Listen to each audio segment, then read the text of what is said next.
video I'm showing how to make creamy hummus from scratch. Great for any occasion or even an afternoon snack. And here's me trying some and everyone else as well. Yum, yum, yum. Get your dry packet of chickpeas and you're going to soak them overnight. Once all soaked, you're going to then add it to a pot with some fresh water and you're going to boil for 2 hours. Don't forget to skim the scum. Once that's done, you're going to drain them. Put them in the freezer for about an hour so they're nice and cold. That's how to achieve some nice smooth hummus. These ingredients I'm using: add chickpeas and you're going to blend.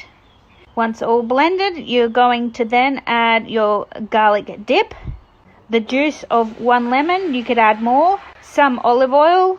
I'm also adding salt and pepper, and I'm going to blend.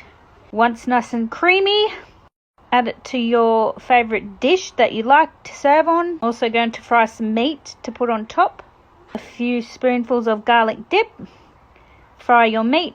Add some parsley, some more olive oil, and enjoy. Thanks for watching.